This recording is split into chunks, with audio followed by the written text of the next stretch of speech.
பிஜேபியோட கூட்டணி சேர்ற கட்சிகள் தமிழ்நாட்டில் இருக்காது, தமிழ்நாட்டில் வாழ முடியாது, தமிழ்நாட்டில் வர முடியாது அப்படின்ற ஒரு யாரு ஓபிஎஸ் பன்னீர்செல்வம். புரியல ஓபிஎஸ் என்ன குற்றச்சாட்டு? பாஜகவோட கூட்டணி வைக்கிற கட்சிகள் தமிழக கட்சிகள்லாம் முன்னேற முடியாது, எது ஜெயிக்க முடியாது.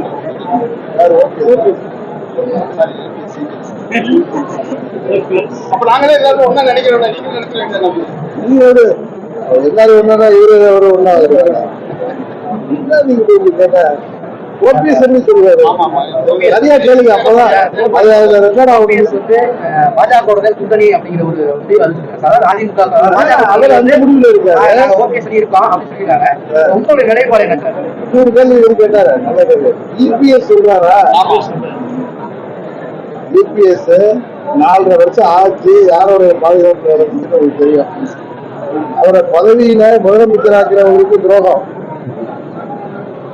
எங்க 21 எம்எல்ஏக்களால அந்த ஆட்சிக்கு பிரச்சனை வந்தப்ப காப்பாற்றியது டெல்லி, அவர்களுக்கு துரோகம். ஆட்சி தொடர உதவி செய்த பன்னீர்செல்வத்துக்கு துரோகம். துரோகத்தை தவிர வேற எதுவும் தெரியாத ஒரு நபர் பேசுவதற்கெல்லாம் தமிழ்நாட்டு மக்கள் தக்க பதிலடி இந்த தேர்தல் வச்சிருக்காங்க. விஜய் கட்சி ஆரம்பிச்சா அந்த வரவேற்பு சீமான் சொல்லியிருக்காரு, உங்களுடைய கருத்து?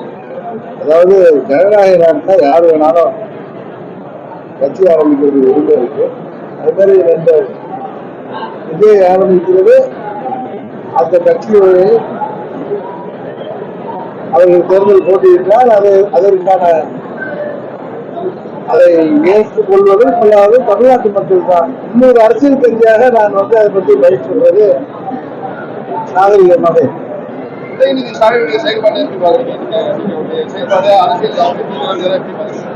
நான் ஒன்னும் அரசியல் வல்லுநர் கிடையாது. நீங்க தான் மீடியா சேர்ந்த, நீங்க தான் அவருடைய செயல்பாட்டுக்கு மாற்றம்.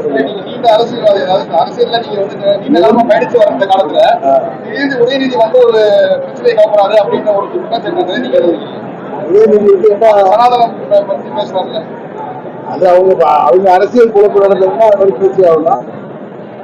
அவங்க அப்பா திரு ஸ்டாலின் தேர்தல் வாக்குறுதி எல்லாம் கொடுத்ததை கூட நிறைவேற்றாம மக்களை ஏமாற்றிட்டு இருக்காரு. இவர் தேர்தல் நேரத்தில் உதயநிதி ஸ்டாலின் கூட போன இடத்துல எல்லாம் எங்க அப்பா முதல்வராக்குங்க, ஒரே கையெழுத்துல நீட் தேர்வை விளக்கிறது அவங்க அப்பாவையும் தாண்டி போய் சொல்றாரு. அதுதான் அவங்கள்ட்ட காண முடியுதுன்னு செயல்படும்.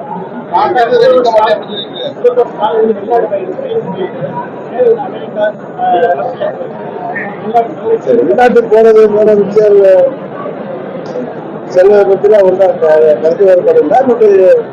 தமிழ்நாட்டுக்கு நிறைய நிதியை அவர் கொண்டு வரணுங்கிறது தான் என்னுடைய